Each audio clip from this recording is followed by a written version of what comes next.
Ball tires and blown speakers. Ball tires and blown speakers is the next project that I'm putting out. It's a little bit more darker, more personal than a lot of my other material. Reason being is because Ball tires and blown speakers is about when shit ain't going your way, you know, plans fall through, back against the wall, you don't know what the fuck you finna do type shit. You gonna stick to the plan, or you know, you gonna fold up and do some other shit. And I don't like the idea of folding up and doing some other shit. I do like the idea of calling audibles and switching up, but not folding up and doing some other shit. So today we headed over to the homie Furious crib, so we can go ahead and tighten up a couple mixes on it. Try to get this out to you by April 1st. And no, I ain't on no April Fool's shit either. So, you know what I'm saying? Stay tuned. It's gonna be a dope little ride.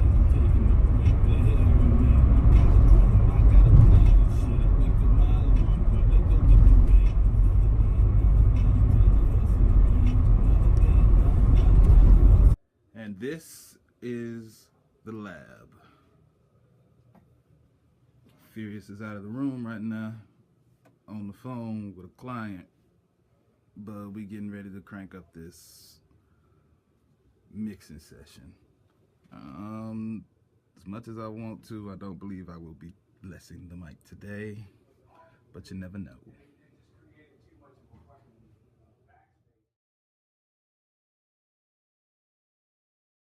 Sound in its final iteration or its final state. Mm-hmm. You know, the big deal is that you have to pay attention to a couple of things.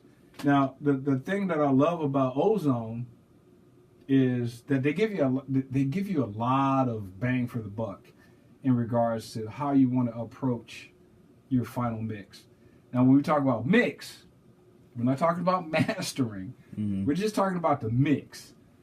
That point between where you recorded your stuff, you came up with your process, say, I got these beats that I want to do, I got this thing that I want to work on, and I want to record it. So, okay, so you spit it, you record it, you track it, and now it exists. It's in existence. The difference, or really the aspect of going from a recording to a mixed out process to a mastered process, you know, I mean, there's a movement that has to occur. You know, on the front end of the movement, when we talk about recording, we're talking about levels.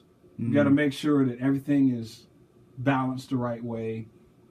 The vocals are leveled out the right way. We're using a good microphone.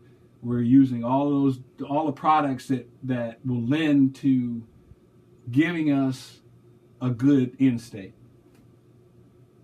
Sometimes that doesn't always work out that way. Sometimes the guy's got he's got $100 microphone and he's got a bad room and he's just trying to make shit work. That's when you really have to pay attention to the science of recording in regards to levels. Now, and I'll make a statement about levels because it's going to kind of transcribe its way into what we're going to talk about a little bit later in regards to your final mix. Mm-hmm. So I understand everybody doesn't have a budget that's deep enough to be able to buy the best of the best of the best. But you can still be smart about how you approach your recording process and your mixing process, because the art of what we do is actually inside the mix. Mm-hmm. You know, the shit that actually separates a good track from a bad track is you could say it could be the recording part of it, where you say, well, all right, yeah, his 16 was whack, or you know, the beat was fucked up, or whatever. You can get off into that discussion, but at the end of the day, when we talk about the basics, the bare bones minimum aspect of recording a good track, it's really all about the process. Mm-hmm. You know, what do I have in my process? What do I have in my toolbox that's going to allow me to come out with a good product? All right? Mm-hmm. So, and I preach this stuff all the time when I talk to people. It's like, okay, you got to make sure your front end is good. Your front end is all based on real simple stuff. Good microphone, good speakers. Why do I talk about those two first? Because at the end of the day, it's garbage in, garbage out. Mm-hmm. If you got a crappy mic, you could have $1 million speakers, and it's still gonna sound like crap. Mm-hmm. If you get a balance, and we're talking about people on a budget, get a good sounding microphone and a decent set of speakers, and make sure that you spend time, trying to figure out your room and your space that you're going to record in, and the stuff that you're going to mix in. That's what's going to end up paying you back dividends on the long run when you finish your product. Because it's all about competitiveness. It's all about being able to put a product out that is comparative to what everybody else is doing. I'm not talking about how good a person raps or how good a person sings or any of that stuff. I'm talking about the technical aspects of putting something together that actually makes sense and actually sounds good.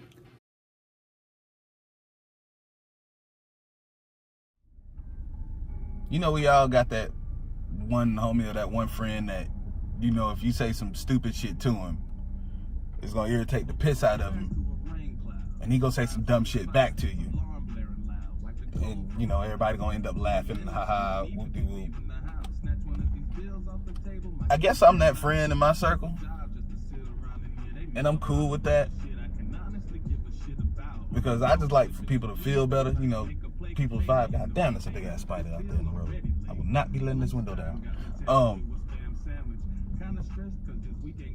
What was I saying? Oh, I guess I'm that friend in my circle because I like making people feel better. And if getting a rise out of me gets a laugh out of you, then I feel like I'm doing my job as your homeboy. That's what you get with Ball Tires and Blown Speakers as a project. You got 6 songs of things that irritate me that I guess I'm kind of poking fun at. Yeah, pretty much. I'm poking fun at the shit. Because don't nobody want to, hear about somebody's complaints or gripes and all that other shit for 6 songs on an EP. But at the same time, I guess people want to get to know you. So, yeah, Ball Tires and Blown Speakers. 6 songs about the things that irritate me and, how I deal with the shit. It's not a bad vibe type thing going on, because it's still some good music, man. Pride myself on good music. I also pride myself on being able to drive this motherfucker right here. Anyway, yeah, we headed to Furious's crib to, tighten up a couple more mixes so I can get this out to you by April 1st. So, stay tuned, man. Like I said, it's a dope little project.